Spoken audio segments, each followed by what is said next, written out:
Hello everyone, welcome in my YouTube channel Deepti tutorials. आज का जो टॉपिक है हमारा डिस्कशन का वो है एनिमल टिश्यूज। ठीक है, look students, about the plant tissue I have already made the video which is in my channel. You go and watch it there. Okay, तो let's start our topic animal tissue. An animal tissues refers to cells having similar structure and functions। ठीक है, animal tissues कहीं से बने? Group of cell से जिनका जो structurally similar है और similar type of function he perform कर रही हैं। एनिमल टिश्यूज कितने टाइप के होते हैं? Epithelial tissue, muscular tissue, connective tissue, nerve tissue. Okay, one more is there, cardiac tissue, but we will include this in the muscular tissue. Okay, so firstly the first type of animal tissue is epithelial tissue. Covering and protective tissue in animal bodies are made up of epithelial tissue. जो हमारी body को cover करते हैं, protect करते हैं from the external environment, वो जो body होता है, बॉडी पार्ट होता है, वो किस टिश्यू से मिलकर बना होता है? By the epithelial tissue. This tissue cover almost organs and cavities of body. ये इपिथेलियल टिश्यू हमारे जितने ऑर्गन्स से लगभग सभी कोई आउटर कवरिंग बनाता है। एग्जाम्पल जैसे स्किन। स्किन क्या होती है? Skin is the layer which protect our internal environment from the outer one. ठीक है, और ये स्किन किससे बनी होती है? By the epithelial tissue. Lining of blood vessel हो गया, या फिर आपका लाइनिंग ऑफ द माउथ हो गया, लंग्स एल्वियोलाई हो गया, ये सारा किससे बना हुआ है? They all are made up of epithelial tissue. अब इनकी जो एपिथेलियल टिश्यूज है, वो उनकी जो सेल्स है वो कुछ स्पेशल कैरेक्टर्स होंगे। Okay, cells of epithelial tissues are tightly packed with each other. जो भी ग्रुप ऑफ सेल है, यानी एक से ज्यादा सेल आपस में जुड़ रहे हैं, ठीक है, और वो जो जुड़ रहे हैं वो एक दूसरे के साथ बहुत ताकत से जुड़ रहे हैं, उनके बीच में इंट्रासेलुलर स्पेस बिल्कुल है ही नहीं। तो cells of epithelial tissues are tightly packed and forms a continuous sheet. These cells have almost have no space between them. ठीक है, अगर स्पेस होगा तो यानी they are not tightly packed, but इनके बीच में बिल्कुल स्पेस नहीं होता। ये बहुत ताकत से एक दूसरे से जुड़े होते हैं और एक कंटिन्यूअस शीट टाइप का बनाते हैं।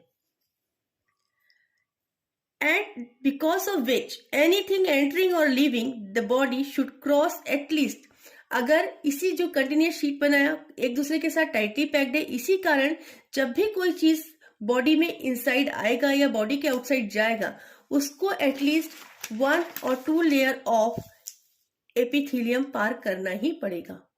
ठीक है, तो ये क्या है? It provides a semi permeability. These cells are semi-permeable, which allows only selective material to come inside the body and selective substance to go outside the body. ठीक है, इससे क्या होता है? उसके कारण क्या होता है? It plays an important role in regulating the exchange of material in between the body's internal environment and the external environment. ठीक है, now different epithelia shows different structure that correlates with their unique function। जो जिस function जिस body part में वो है, उस body part में जो फंक्शन वो परफॉर्म कर रहे हैं, उसी के बेसिस पे उनके स्ट्रक्चर्स भी, उनके जो सेल्स होते हैं उनके स्ट्रक्चर्स भी डिफरेंट डिफरेंट होते हैं। कुछ हम पढ़ने जा रहे हैं यहाँ पे। For example, in cell lining of blood vessels और lungs alveoli where transportation of substance. अब देखिए इसमें यहाँ पे क्या हो रहा है? ट्रांसपोर्टर, जैसे एक्सचेंज ऑफ गैसेस हो गया, दिस इज ट्रांसपोर्ट। बाहर की गैस अंदर आ रही है, अंदर की गैस बाहर जा रही है, तो it is type of exchange. तो इसमें जो टिश्यूज होते हैं, जो एपिथेलियल टिश्यूज होते हैं, उनकी सेल्स जो होती है वो किस टाइप की होती है? They are simple flat. ठीक है, इनकी जो सेल्स होती है they are quite simple and flat, और इसीलिए इस एपिथेलियम को क्या कहा जाता है? Simple squamous epithelium. ये सिंपल स्क्वैमस एपिथेलियम क्या करता है? ये हमारे लंग एल्वियोलाई हो गया या हमारी ब्लड वेसल की लाइनिंग हो गया, जहां पे एक्सचेंज हो रहा है, उसमें ये किससे बनी होती है? वो बनी होती है सिंपल स्क्वैमस एपिथेलियम से। These squamous epithelium cells are extremely thin. ठीक है, और इनकी सेल्स कैसी होती है? दे आर एक्सट्रीमली थिन, बहुत पतली होती हैं, बहुत डेलिकेट होती हैं। Our skin is made up of squamous epithelium. हमारी जो बॉडी है, जो ह्यूमन बॉडी की आउटर कवरिंग है जिसको हम स्किन कहते हैं, वो किससे बना होता है? By the simple squamous epithelium. अब ये आपने इसका देखा स्किन का, बट जब कुछ कंडीशंस में क्या होता है, ये जो थिन लेयर्स होती हैं वो एक दूसरे के ऊपर अरेंज होती जाती हैं टू बिकम द होती। एक सिंगल स्टैंड निकालेंगे तो वो थिन और डेलिकेट ही होगा, बट वो क्या होता है, वही लेयर, एक लेयर आती है, दो लेयर आती है, तीन का मतलब मल्टी लेयर हो जाता है। जब ये स्ट्रक्चर मल्टी लेयर वाला आता है तो उसको क्या कहा जाता है? Stratified squamous epithelium. देखिए डायग्राम से समझाते हैं। ये आपका सिंपल स्क्वेमस इपिथेलियम मतलब सिंगल लेयर, जिसमें cells are simple flat and they are very delicate thin, okay. But इस केस में क्या है, इसे सिंपल स्क्वेमस हो गया। अब यही जो स्ट्रैंड है, सेम स्ट्रैंड इसके ऊपर एक आ गया, तीसरा आ गया, चौथा आ गया, पांचवा आ गया, यानी मल्टी लेयर्ड हो गया। तो जब ये मल्टी लेयर हो जाता है तब उसको क्या कहा जाता है? Stratified squamous epithelium. ठीक है, is it clear to you? Simple squamous and stratified क्या होता है? Single strand thin, it is simple squamous. When these thin strands arrange themselves in a layer, they forms the stratified squamous epithelium. ये किस case में? जहां पर exchange of substance हो रहा है, एक्सचेंज ऑफ गैस हो गया या लंग्स एल्यूवेलाई का हो गया, ब्लड वेसल्स का हो गया, जहां पे एक्सचेंज ऑफ मटेरियल हो रहा है वहां पे कुछ इस टाइप के अरेंजमेंट होता है। अब दूसरा बॉडी में क्या फंक्शन होता है? एब्जॉर्प्शन एंड सीक्रीशन का। कहां होता है? Specially in intestine. So the where absorption and secretion occur like in lining of intestine, इनकी जो इपिथेलियल सेल्स होती हैं वो कैसी होती हैं? दे आर टॉल, वो लंबी होती हैं। एंड क्या कहा जाता है उनको? Columnar epithelial cell. ठीक है, what they are called? They are called as columnar epithelial cell. ये देखिए लॉन्ग है। ये कहां पर है? जहां पर फंक्शन क्या हो रहा है? एब्जॉर्प्शन एंड सीक्रीशन का। जब एक और केस लीजिए, in respiratory tract columnar epithelium tissues have cilia. यही रेस्पिरेटरी ट्रैक्ट में भी यही कोलमनर इपिथेलियम है, बट इसमें क्या होता है? इसमें एक अलग स्ट्रक्चर जुड़ जाता है जिसको हम बोलते हैं सीलिया। तो in respiratory tract columnar epithelium tissue have cilia on their epithelial cells. जो उनके सेल्स होते हैं उसके ऊपर सीलिया प्रेजेंट होता है। And this type of columnar epithelium called as ciliated columnar epithelium.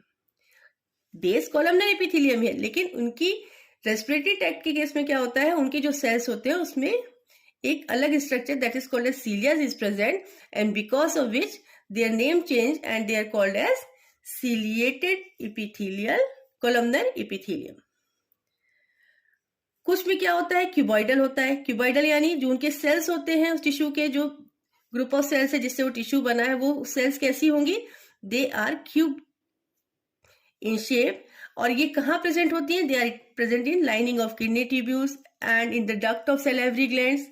उसमें कैसे इपिथेलियल टिश्यूज प्रेजेंट रहते हैं? Cuboidal epithelial tissue. Okay, now the second type of the animal tissue is muscular tissue. ठीक है, muscular tissues consist of elongated cell. जो muscular tissues होते हैं वो किस टाइप के सेल से मिलके बने होते हैं? इलोंगेटेड सेल से। एंड ये इलोंगेटेड सेल को क्या कहा जाता है? They are also called as muscle fiber. ये इलोंगेटेड सेल्स को क्या कहा गया? Muscle fiber. These tissues are responsible for movement in our body. और ये जो ये आपने मसल फाइबर देखा, यही हमारी बॉडी में जो मूवमेंट होता है या बॉडी के पार्ट्स में जो मूवमेंट होता है वो इसी के कारण होता है। क्यों? क्योंकि अब एक चीज और कि जो मसल्स होते हैं, मसल टिश्यूज होते हैं, उनमें एक special kind of protein present होता है that is called as contractile protein.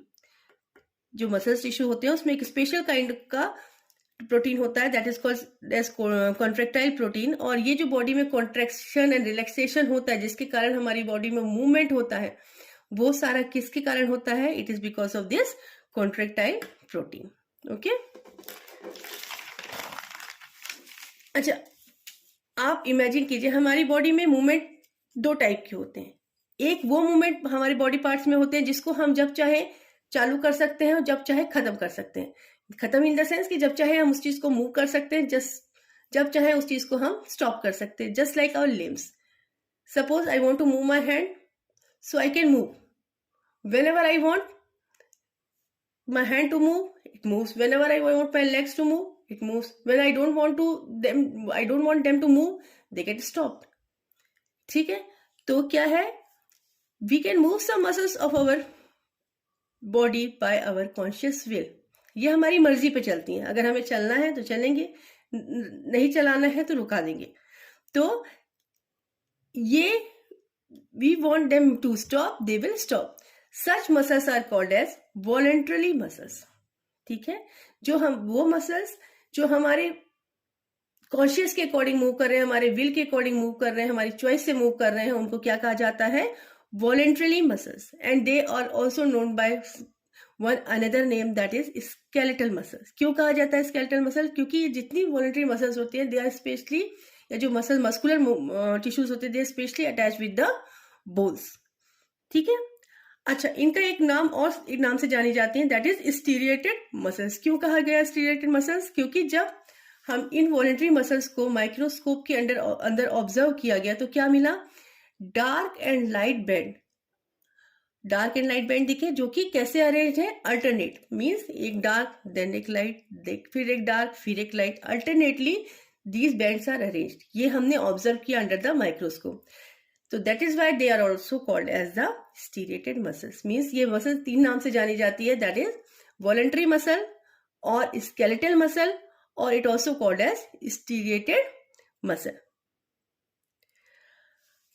ये मूवमेंट हुआ जिसमें हम अपने कॉन्शियस के अकॉर्डिंग कंट्रोल कर रहे हैं, बट हर मूवमेंट हमारे बॉडी का हमारे कॉन्शियस से नहीं कंट्रोल होता। कुछ मूवमेंट ऐसा होता है जिसको हम चाहे तो ना हम उसको चालू कर सकते, ना चाहे तो हम उसको स्टॉप कर सकते। वो हो रहे हैं तो वो होंगे, जैसे कि movement of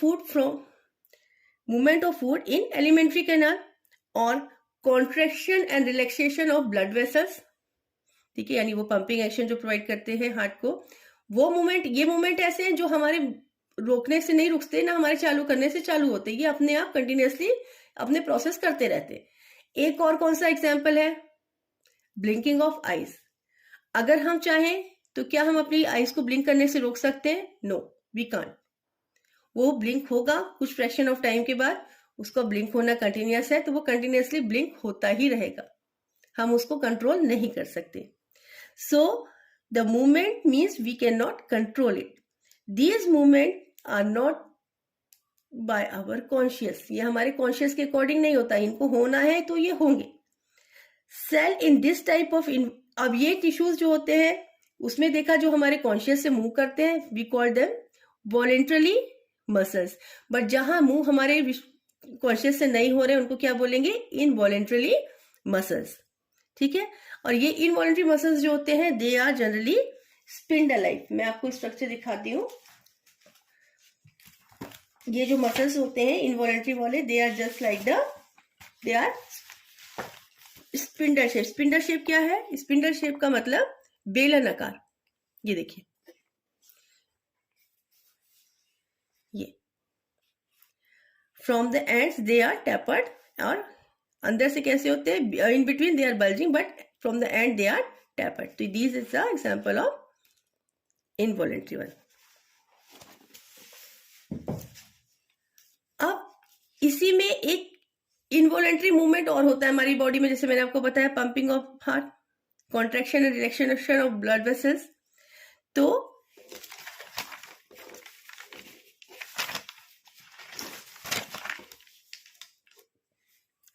the muscles of the heart shows contraction and relaxation throughout the life.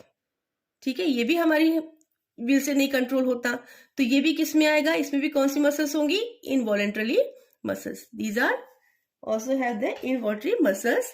और इनके जो सेल्स होते हैं वो क्या करेक्टर होता है इनके सेल्स का, जो कार्डियक टिश्यूज होते हैं इनके जो सेल्स होते हैं जिससे बने होते हैं, उनका क्या होता है main characteristics, that they are cylindrical in shape, they are branched and uninucleated. पहली बात तो सिलेंड्रिकल शेप के होते हैं, ब्रांच्ड होते हैं और यूनिन्यूक्लिएटेड होते हैं, यानी उसमें सिंगल न्यूक्लियस प्रेजेंट होता है। Now come to the nervous. All cell possess the ability to respond stimuli. जितनी बॉडी में हमारे सेल प्रेजेंट है, little bit all of them respond to the stimuli, but nerve cells are highly specialized for being stimulated. सब में stimuli से response करते हैं, but जो नर्व सेल्स होते हैं they are highly specialized for the this stimulate and, और बहुत जल्दी स्टिमुलेटेड होते हैं, then transporting the stimulus very rapidly from place to another place of the body. और जितनी जल्दी ये स्टिमुलेटेड होते हैं और ये अपना रिस्पॉन्स तुरंत के तुरंत एक पार्ट से दूसरे पार्ट में बॉडी के ट्रांसमिट करते हैं। नर्व सेल्स किस में कौन कौन से बने होते हैं? Brain, spinal cord, nerve cells, these are components of the nerve tissue. Nerve tissue किस में प्रेजेंट होते हैं? ब्रेन में प्रेजेंट होते हैं, स्पाइनल कॉर्ड में प्रेजेंट होते हैं, हमारे नर्व सेल्स में प्रेजेंट होते हैं। ठीक है, अब ये नर्व टिश्यू जो होता है ये बने किससे है? नर्व सेल से, and this nerve cells are also known as neurons. ठीक है, single cell of the nerve tissue is called as neuron. चलिए पहले मैं आपको एक बेसिक स्ट्रक्चर दिखाती हूँ न्यूरॉन का कैसे होता है। I think this will be more clear. लो, ये आपको दिख रहा है, दिस इज न्यूरॉन। ओके, इसमें क्या क्या है? एक आपको न्यूक्लियस दिख रहा है और cytoplasm. A neuron consists of a cell body with a nucleus and the cytoplasm, from which thin layer, which is like a hair, comes out, and this part is called as the axon. देखिए यहीं से निकल रहा है ना, ये axon है। Usually each neuron has a single long part called as axon. This is axon, and many short branch parts called dendrites. यहाँ से जो छोटे छोटे दिख रहे हैं आपको, ये क्या है? These are the dendrites. Nucleus, cytoplasm, ये elongated hair-like structure which comes out the cytoplasm, it is called as axon, and small thread-like structure, they are called as dendrites. Okay. And individual nerve cells may be up to a meter long. कितनी लंबी होती हैं? ये ज्यादा से ज्यादा 1 metre long होती हैं। Many nerve fibers bound together by connective tissue to make up a nerve. और कई सारे connective tissues क्या को जोड़ जोड़ के क्या बनाते हैं? Nerves. The signal that passes along the nerve fiber is called nerve impulse. जो सिग्नल हमारे ये नर्व फाइबर से पास होते हैं उनको हम क्या कहते हैं? Nerve impulse. These nerve impulse show us to move our muscles when we want. और यही जो नर्व इम्पल्स है उन्हीं के कारण हमारी, जैसे आप इमेजिन कीजिए कोई गर्म बर्तन है, जब तक आप उसको हाथ से टच नहीं करोगे तब तक आपको नहीं पता चलेगा।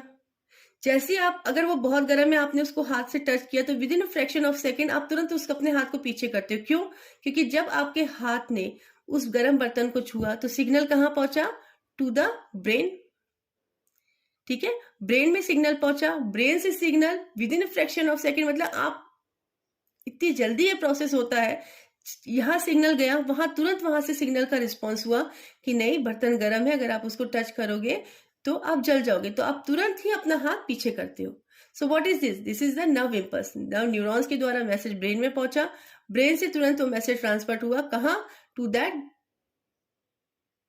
किस पे ट्रांसफर हुआ? टू द हैंड, कि आपको उसको नहीं टच करना है because it is not good for you, आप जल जाओगे। Okay, now the last part of the animal tissue या last type of animal tissue is the connective tissue. इसके कैटेगरीज में क्या क्या आते हैं? They are blood and bones are the example of connective tissue. Blood और bones ही example किसका? कनेक्टिव टिश्यू का। Blood has a fluid matrix called plasma. Blood के अंदर क्या होता है? प्लाज्मा होता है, इन विच आरबीसीज डब्ल्यूबीसीज आर सस्पेंडेड, जिसमें क्या फ्रीली मूव करते रहते हैं, आरबीसीज और डब्ल्यूबीसीज प्रेजेंट होते हैं। प्लाज्मा किससे मिलके या क्या होता है प्लाज्मा में, किससे मिलके बनता है? Protein, salts and hormones. Plasma is consist of protein, salts and hormones, blood flow and transport gases, digestion food, hormones to different parts of the body. ठीक है, ये क्योंकि एक जगह से दूसरी जगह कनेक्शन होता है, तो ये blood flow and transport of gases, transport of digestive food, hormones to different part of the body is by the this connective tissue. और ब्लड के अलावा और कौन सा होता है कनेक्टिव टिश्यू? बोन होता है. Bone is an another example of connective tissue. It forms framework that suppose the main organ of body. क्योंकि देखिए हमारी बॉडी के जो इंटरनल ऑर्गन्स होते हैं they are very soft, very delicate. ठीक है, अगर वो ऐसे एक्सपोज ऑफ रहेंगे तो वो कोई ना कोई या तो नुकसान हो जाएगा, टूट जाएगा, कुछ ना कुछ उसमें डिफेक्ट आ जाएगा. इसीलिए जो हमारे बोन्स होते हैं दे प्रोवाइड्स अ फ्रेमवर्क या स्ट्रक्चर प्रोवाइड करते हैं ताकि वो जो सॉफ्ट ऑर्गन्स होते हैं हमारी बॉडी में they remain protected from any wear और टियर, दे रिमेन प्रोटेक्टेड. ठीक है, अब ये जो बोन सेल्स होती हैं इसकी ये कहाँ प्रेजेंट होती हैं? Bone cells are embedded in hard matrix that is made up of calcium and phosphorus compounds. ठीक है, ब्लड में क्या होता है? आरबीसीज एंड डब्ल्यूबीसीज are suspended in the plasma, and in these bones, the bone cells are embedded in the hard matrix that is made up of calcium and phosphorus compound. Here we end our topic. Look children, if you find any problem related to any topic, आप मुझे comment में बता सकते हैं. I will explain you. I will try to explain you. या आपको लगता है मैंने अभी आपको सिर्फ जनरल एग्जाम्पल दिया है, जैसे जनरल इंट्रोडक्शन. अगर आप चाहते हैं कि मैं इसके लिए किसी पर्टिकुलर उस पे स्पेशलाइज्डली टॉपिक या आपको अच्छे से एक्सप्लेन कर और स्पेशलाइज उसमें जा, तो आप मुझे कमेंट करके बताइए. I will definitely try to do that. अगर मेरा चैनल आपको अच्छा लगा हो, मेरा वीडियो आपको अच्छा लगा हो, तो प्लीज़ मेरे चैनल को लाइक कीजिए, शेयर कीजिए, सब्सक्राइब कीजिए and please don't miss to be hit the bell icon so that अगर आप हिट करेंगे तो जो भी नया वीडियो मेरे चैनल पे अपलोड होगा उसका नोटिफिकेशन आपको तुरंत मिल जाएगा. Thank you so much for watching my video. Thank you.